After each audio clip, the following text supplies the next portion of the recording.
उस national Herald अखबार का चैप्टर जिसकी स्थापना देश की आजादी की लड़ाई में देशभक्तों की आवाज बनने के लिए हुई थी, लेकिन अब इस अखबार की बिल्डिंग में बियर की दुकान चल रही है।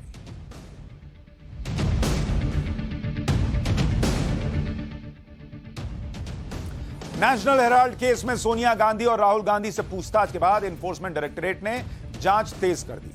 कल ईडी ने दिल्ली, मुंबई और कोलकाता समेत 16 ठिकानों पर छापेमारी की, जिसके बाद दिल्ली के हेराल्ड हाउस में यंग इंडियन का दफ्तर सील कर दिया गया। ईडी की इस कार्रवाई के बाद हमारे रिपोर्टर देश भर में फैले नेशनल हेराल्ड के दफ्तरों में पहुंचे। हमने ये जानना चाहा कि 2008 में बंद हो चुके हैं नेशनल हेराल्ड के दफ्तर, तो अब उसमें क्या होता होगा। नेशनल हेराल्ड की बिल्डिंग में जो काम हो रहे हैं वो देखकर हम हैरान रहे। नेशनल हेराल्ड की बिल्डिंग कहीं किराए पर लगी हुई है, कहीं पर बियर की दुकान चल रही है। बियर की दुकान। हम आपको अपनी वो पूरी रिपोर्टिंग दिखाएंगे, लेकिन उससे पहले राहुल गांधी जी की बात कर लेते हैं, जो आज बेहद गुस्से में। नेशनल हेराल्ड केस में ईडी के तेज होते एक्शन को राहुल गांधी ने डराने की कार्रवाई कहा। आज जब मीडिया ने राहुल गांधी से ईडी के एक्शन पर सवाल किया तो उन्होंने कहा कि डराने की कोशिश हो रही है, लेकिन वो मोदी से नहीं डरते। ये सुनिए बात, हम इंटिमिडेट नहीं होंगे, हम नरेंद्र मोदी से नहीं डरते हैं। समझ गए बात? कर लें जो करना है, कुछ फर्क नहीं पड़ेगा। जो हमारा काम है, राहुल जी जी बोलने दीजिए जी, ठीक है। जो मेरा काम है, देश की रक्षा करना, लोकतंत्र की रक्षा करना, देश में जो हार्मनी है उसको मेंटेन करना, वो मैं करता रहूंगा जी। अब राहुल गांधी से जब पूछिए वो इसी पर आ जाते हैं। मैं संसद में बोलूंगा तो भूकंप आ जाएगा, मुझे डराना चाहते हैं, मैं डरूंगा नहीं। पता नहीं एक ही बात बार बार क्यों रिपीट करते हैं, और डराने की क्या बात। अगर नहीं डर लगता है तो जाना था ईडी के सामने, जवाब देना था, लौट आना था।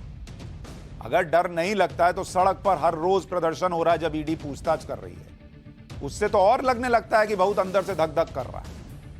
राहुल गांधी ने संसद के बाहर नेशनल हेराल्ड का मामला उठाया तो उनके सांसदों ने सदन के अंदर यंग इंडियन के ऑफिस के सील होने पर खूब हंगामा किया। ऐसे में टाइम्स नाउ नवभारत ने पूरे देश में नेशनल हेराल्ड और एजेएल की जितनी संपत्तियां हैं उनकी पड़ताल की। आपको जानकर हैरानी होगी कि लखनऊ में हेराल्ड हाउस की इमारत, जिसे नेहरू मंजिल कहा जाता है, उसमें बियर की दुकान चलती। मतलब जिसे नेहरू मंजिल कहा जाता है वो आजकल शराबियों की मंजिल है, जाते हैं बियर लेने। इस इमारत में एजेएल का भी ऑफिस है जो बंद पड़ा है, लेकिन बियर शॉप से लेकर हार्डवेयर शॉप चल रहे हैं। हमारे सहयोगी की रिपोर्ट देखिए। केशरबाग महत्वपूर्ण इलाका है, शहर के बीचों बीच ये नेशनल हेराल्ड की जो बिल्डिंग है वो यहाँ पर है, लेकिन अब इसे पूरी तरह से कॉमर्शियल बेनिफिट के लिए इस्तेमाल किया जा रहा है। लगभग 100 से 150 दुकानें इस पूरे प्रीमाइसेस में बनी हुई हैं। बियर की दुकान भी है, बियर दुकान केसरबाग लिखा है। ये भोलू गुप्ता इसके मालिक हैं। कहाँ भैया, भोलू जी कहाँ पे हैं? भैया वो बैठे हैं उधर। तो दुकान के लोग बाहर बैठे हैं। सीधे देखिए, ये पूरी गैलरी में आप देखेंगे नीचे बेसमेंट का एरिया, फिर ग्राउंड फ्लोर, फिर फर्स्ट फ्लोर। लगभग 150 दुकानें हैं जो इस पूरे प्रीमाइसेस में मौजूद है। सामने एक दुकान और खुली हुई है और ठीक सामने इसका नेशनल हेराल्ड का दफ्तर भी हुआ करता था, लेकिन बीते 1 साल से वो बंद है। यहाँ पे हार्डवेयर की ये दुकान है।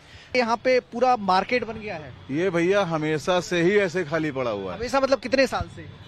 अब जहाँ लगभग हम लोगों की पैदाइश का तो नहीं कह सकते हैं, लेकिन 30-35 साल से तो खाली पड़ा ही हुआ है। आपकी भी दुकान इसमें है? जी हाँ।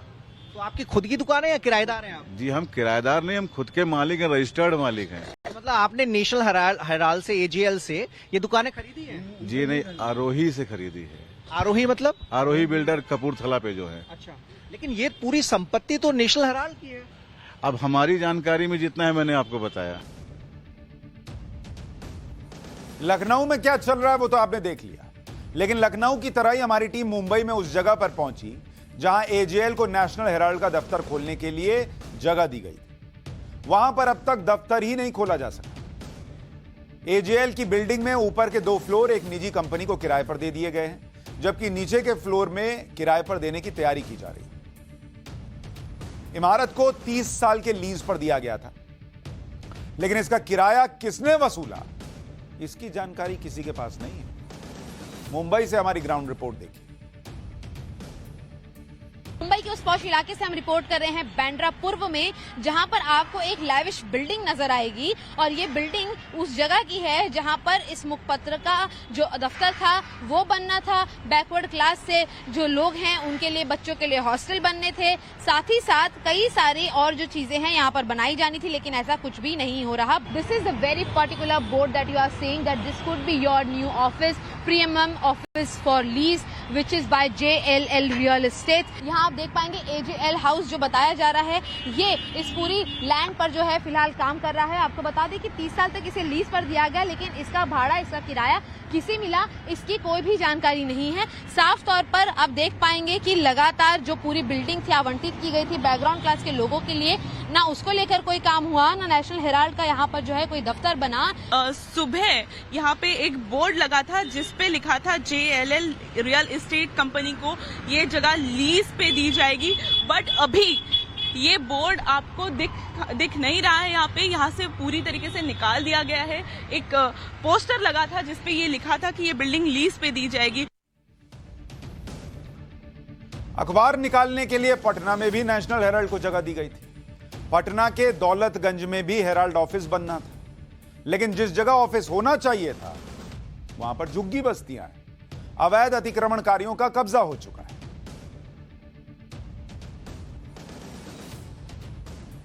AJL यानी एसोसिएटेड जर्नल्स लिमिटेड की दिल्ली, मुंबई, पटना, पंचकुला, लखनऊ जैसे शहरों की प्राइम लोकेशन में रियल एस्टेट प्रॉपर्टी है।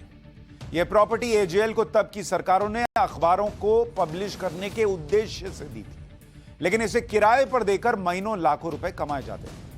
आरोप है कि दिल्ली में बहादुर शाह जफर मार्ग पर हेराल्ड हाउस है जिसकी कीमत कई सौ करोड़ रुपए है, और दावा है कि इसे पासपोर्ट ऑफिस को किराए के लिए दिया गया।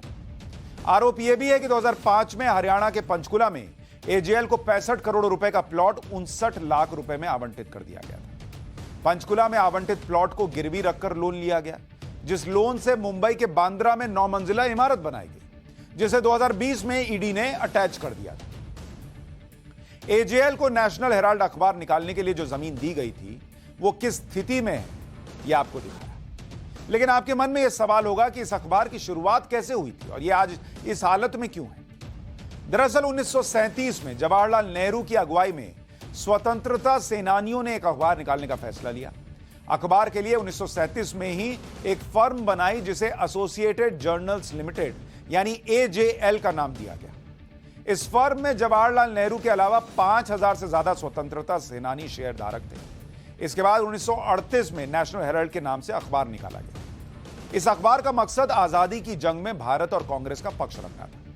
आजादी के बाद AJL को नॉन प्रॉफिट ऑर्गेनाइजेशन बनाया गया, जिसकी वजह से देश के अलग अलग राज्यों ने AJL को अखबार निकालने के लिए मुफ्त में जमीन दी। जवाहरलाल नेहरू ने AJL और नेशनल हेराल्ड की स्थापना जरूर की थी, लेकिन वो इसके मालिक नहीं थे। इसके मालिक 5000 स्वतंत्रता सेनानी थे। लेकिन 2010 में AJL पर यंग इंडियन कंपनी के जरिए गांधी परिवार का स्वामित्व हो गया, अधिकार हो गया। 1938 से 2008 तक नेशनल हेराल्ड अखबार छपता रहा।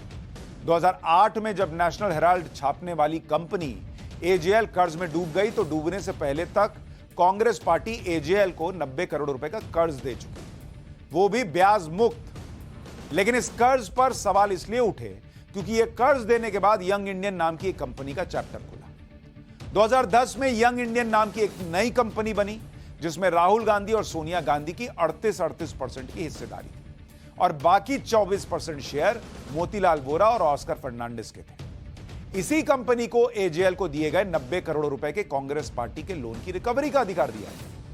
AJL जब 90 करोड़ रुपए नहीं चुका पाई तो सिर्फ 50 लाख रुपए देकर यंग इंडियन ने AJL को खरीद लिया।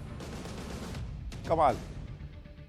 AJL के इसी अधिग्रहण के मुद्दे पर सुब्रमण्यम स्वामी ने सोनिया गांधी और राहुल गांधी के खिलाफ केस दर्ज कराया। सुब्रमण्यम स्वामी ने आरोप लगाया कि गलत तरीके से यंग इंडियन ने AJL का अधिग्रहण किया। अधिग्रहण से पहले शेयर धारकों को नोटिस नहीं दिया गया, शेयर होल्डर से सहमति भी नहीं ली गई। स्वामी के इन्हीं आरोपों पर ईडी ने मामले की जांच शुरू की थी, जिसके बाद सोनिया गांधी और राहुल गांधी को दिल्ली की पटियाला हाउस कोर्ट से 19 दिसंबर 2015 को जमानत लेनी पड़ी। गांधी परिवार ने मामले को रद्द करने के लिए सुप्रीम कोर्ट में याचिका भी दायर की, लेकिन कोर्ट ने उनकी याचिका खारिज कर दी, जिसके बाद से नेशनल हेराल्ड केस में ईडी की जांच जारी।